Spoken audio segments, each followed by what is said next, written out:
Olá pessoal, dando continuidade no nosso bate-papo MSD sobre dor crônica, nós convidamos a doutora Andréia Marion, reumatologista, para participar conosco. Obrigado, Andréia, por ter aceito o nosso convite, né? E nós gostaríamos que você, de início, falasse-nos quais patologias ou quais são as doenças que podem ser consideradas ou que são classificadas como dor crônica. Obrigada, é um prazer, acho super importante a gente divulgar um pouco sobre dor. A reumatologia é uma doença muito caracterizada por dor, né? Porque as doenças mais comuns que nós temos, que são as artrites, a artrose, elas são primariamente compostas por dor. O importante para nós reumatologistas é diferenciarmos entre doença inflamatória e uma doença mecânica. Então, as doenças inflamatórias são aquelas que realmente são as doenças reumáticas, porque as pessoas acreditam que exista um reumatismo e, na verdade, nós temos mais de 100. E as doenças inflamatórias mais comuns que trazem dor, artrite reumatoide, artrose, espondilite anquilosante e temos a fibromialgia. Apesar da fibromialgia não entrar classicamente nas doenças inflamatórias, é mais uma dor central, mas ela é uma patologia reumatológica e uma patologia de dor crônica. Quando a gente pega um paciente com dor, o importante é isso, vermos. É uma doença inflamatória, uma dessas nossas artrites, artrose, espondilite, fibromialgia, ou é uma dor mecânica? Uma tendinite, uma bursite, uma lombalgia, para daí, a partir disso, a gente conduzir o tratamento. Nos casos em que o diagnóstico se aproxima mais da fibromialgia, existem vários fatores que vão compor esse diagnóstico e essa classificação, né?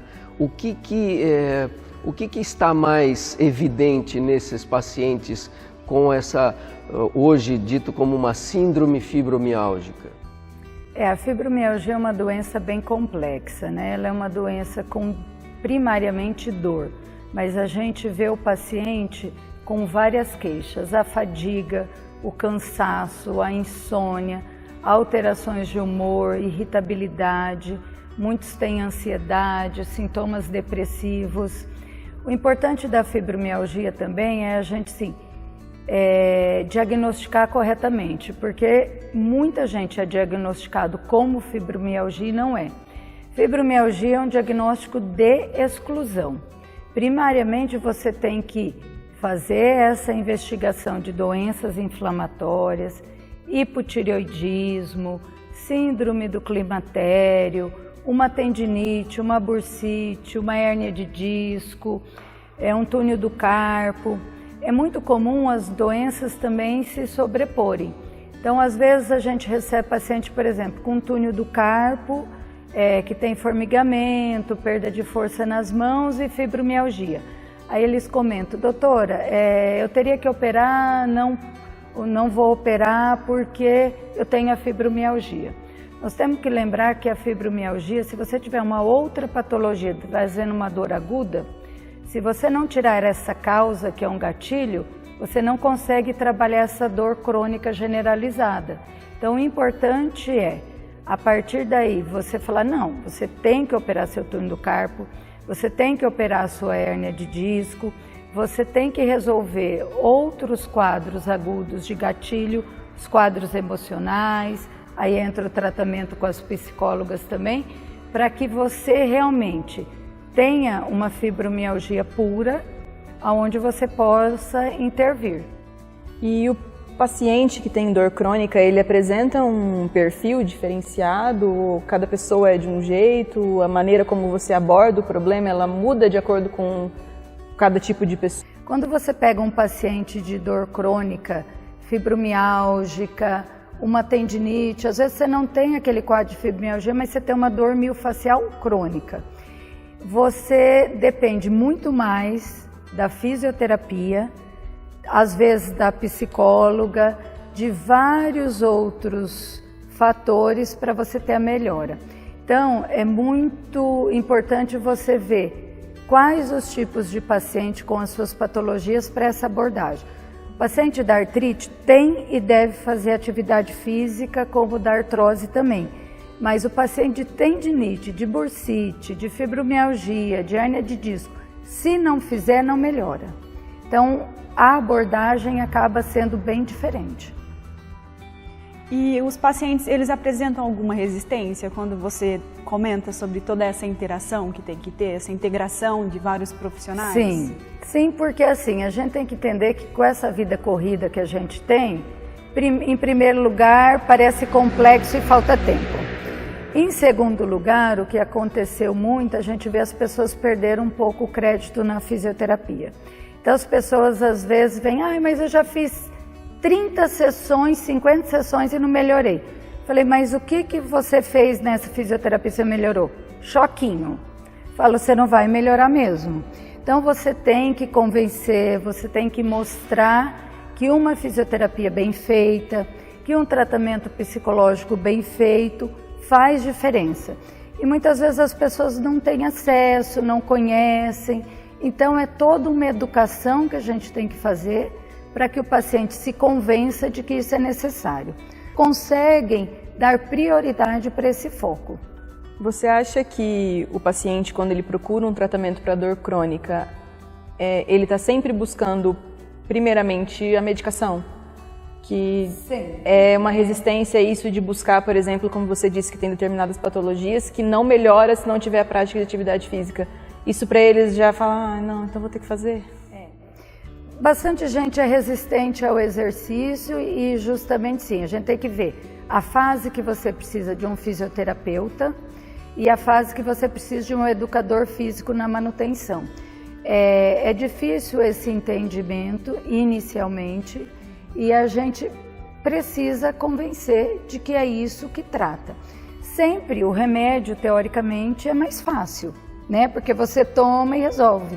Mas tem doença que você não melhora nada com medicação.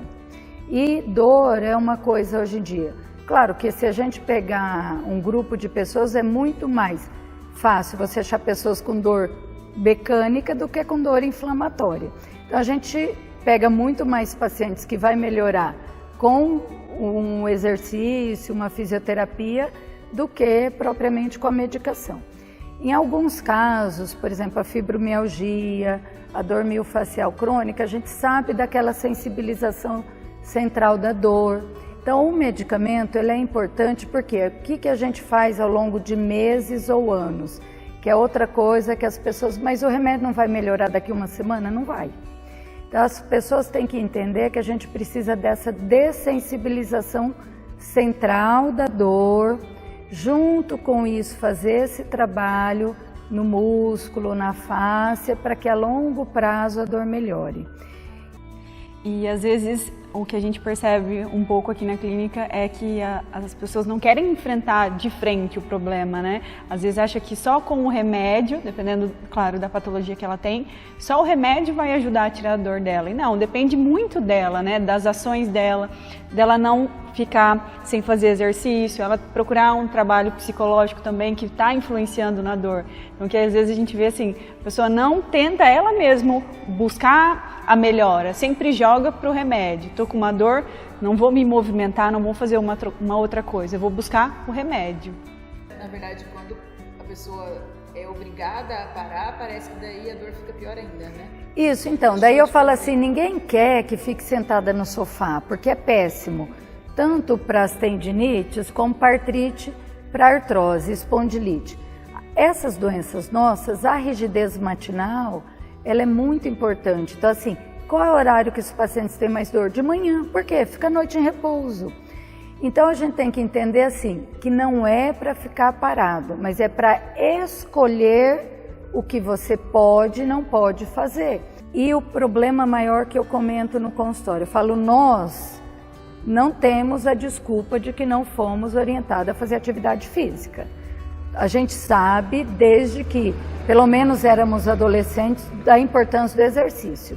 As pessoas com 60 ou mais, não existia essa cultura, esse acesso. Então, essas pessoas envelheceram sem músculo.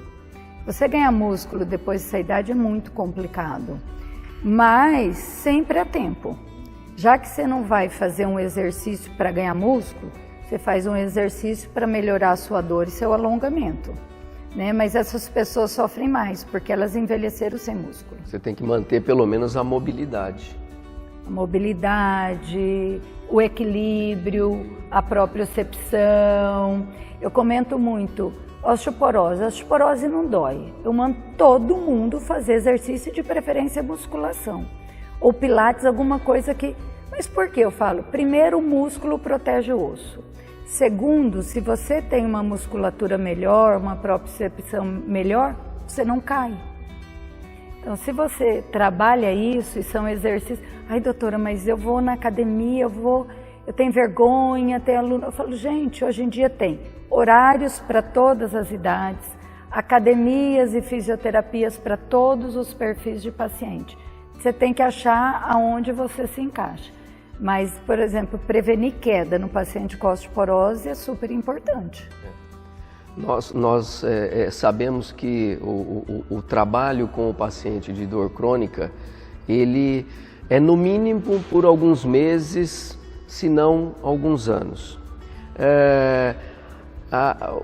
A mentalidade desse paciente vem mudando no sentido de se manterem regularmente com um profissional, um retorno que ele faz no seu consultório, de estabelecer metas para que essa melhora possa progressivamente ir acontecendo, ou ainda é muito pequeno esse tempo de adesão ao tratamento que você propõe?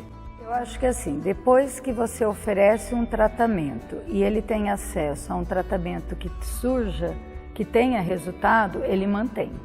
Por exemplo, você manda para uma fisioterapia, você manda para uma hidroginástica, para uma academia, para um pilates, e ele melhora, aí ele entende que é possível melhorar com o exercício.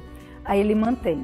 Então, acho que o resultado é o que vai caracterizar se o paciente vai fazer por uma semana, por um mês ou por resto da vida.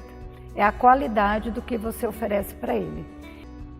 Acho que o ponto principal em lidar com o paciente com dor crônica ou a própria abordagem da dor crônica é o esclarecimento sobre a dor, as limitações que ela promove nessa pessoa e de que maneira que ela pode se livrar daquilo ou melhorar muito a qualidade de vida com várias abordagens. Sim, é muito interessante isso, porque a pessoa às vezes cai no descrédito, né? Ah, eu tenho 70, 80 anos, 60 ou 40 e é assim, vai ser assim. Não é assim, vai ser assim. Não precisa ser assim. Dá para melhorar, né? E nós temos hoje em dia tudo para melhorar. E às vezes o nome fibromialgia assusta também. Então, assim, é o que eu falo para eles. Não me interessa se é fibromialgia, não me interessa se é uma tendinite crônica, se é uma dorsalgia, se é uma lombalgia. O que me interessa é que é uma dor crônica. Muito bem. Eu quero agradecer a doutora Andréia por ter se disponibilizado. O bate-papo aqui foi bastante interessante. Esperamos ter podido esclarecer algumas coisas com relação à dor crônica, verificar também que não é impossível se chegar a bons resultados e o objetivo principal é melhorar a qualidade de vida das pessoas que têm esse tipo de problema. Andréia, muito obrigado. Obrigada, eu agradeço e deixar uma mensagem assim, ó, que todo mundo pode ter dor crônica. Tem criança, adolescente, meia-idade, idoso. Então não se conforme. E não é porque você é idoso que você vai se conformar com a dor, né? Seja o idoso, seja o jovem, tem que procurar um tratamento e fazer a sua parte para melhorar, que é o que a gente comentou.